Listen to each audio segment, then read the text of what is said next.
So I know that your abdomen bothers you. Can you grab for me what's frustrating you most? Probably here and here. Okay. And, well, not so much there, but Just kind of that probably center here. area? Yeah, right Okay. dead center. Perfect. So with body contouring, it's really important that we map out an appropriate treatment plan. So the first thing we're going to do with this technology is we need to mark where those obliques are. So the reason that we want to do that is we don't want to leave any tissue behind. I want you to be a smaller version of yourself, not Yes, an ma'am. art project gone wrong. So it's really important that we treat the entirety of the fat pad. So again, everything shrinks in unison and it looks really, really nice. So the next thing that we're going to do with this technology is we're going to identify on your abdomen where you have peaks of fat. So an abdomen can have anywhere from 2 to 10 peaks. So for you, you have a little bit longer of a torso, and because of your C-section, you do have a little bit of a lip. And so the first place we're going to mark is that you have a little bit of a peak of fat right here. Then we identify a second peak of fat over here. And not everyone is symmetrical, so sometimes the peaks vary a little bit in height. And then you'll see when you look down that you have 2 additional peaks that are still below your belly button. So I would mark one there, and then I would also mark one there. As we move up, we'll also see that you have a little peak above your belly button, and then another one above your belly button. You didn't mention that these bother you that much. You have a little bit of tissue, but I don't think it's anything that we're going to address. Okay. The second thing that we need to do is making sure that you actually have the right type of fat for this technology. There's fat that sits behind the muscle wall that we cannot treat, and there's fat that sits in front of the muscle wall, which is subcutaneous fat, which works brilliantly for this technology. So when I pinch you and when you pinched yourself, I was easily able to identify that this fat is pinchable, it's marshmallowy, and it's pillowy, and it's going to do great with this technology. So the next thing that I want to do is really identify the orientation of the fat pad and how it actually sits. The reason we want to do that is I don't want to go against the grain of the orientation, because then we're not going to get as good of a tissue draw and your results will be less impressive. So when I place this applicator, I'm going to put the center of the applicator over the peak of the pocket, because that's where we're going to get the most dramatic reduction, and then it's going to feather out. So I'm going to mark. We'll see that we're going all the way to that oblique line, which is beautiful because we don't want to leave any tissue behind. And we're going to get a little bit under that lip so that we can thin this out and also pull it back.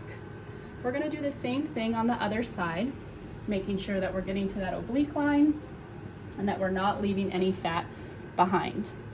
You will be able to see with this treatment plan that we have a little bit of an overlap, but not a ton, because you actually have a deficit of fat here and not a lot of fat. So I don't want a heavy lap with the over applicators, because we basically be wasting really important real estate.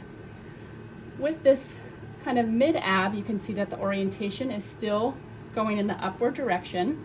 So same thing, I'm going to place the center of the applicator over my little X. We're going to make sure that we have some nice overlap between this applicator and this applicator, as well as here, so we're not leaving any tissue behind. And we're going to do the exact same thing on the other side, making sure that we get all the way to that oblique line and that no tissue is left behind. Sometimes with body contouring, when people first start, they get a little bit confused about how the fat is orientating.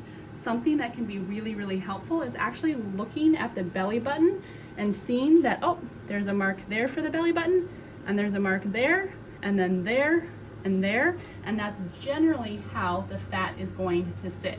And so let's see in this case if we're right. So if I put this applicator right here, after I do that marking, I'm going to grab that fat and make sure that it's pulling up very easily into my hands and I'm not going against the grain. Perfect. So you can see that I'm getting a nice tissue draw there, and I'm also getting a nice tissue draw there, and it's going with that orientation of the belly button. Now just get rid of all. That's the next step, right? Similar to that lower abdomen, we're not going to have a ton of overlap with these applicators because you have less fat in the center, and so we don't need that heavy overlap. Now you can see that we have the borders of our abdomen. We're going to have 2 applicators down here, which are going to address the 2 peaks. They're going to thin that lip out and lift it up. We're also going to place an applicator here and here to minimize that fat.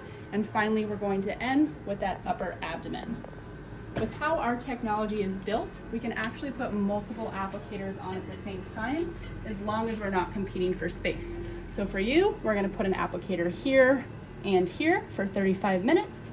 We'll take it off and do a massage. Then we're gonna do an applicator here and here for 35 minutes, take it off and do a massage. And then finally, we're gonna end with a center, take it off, a center and take it off.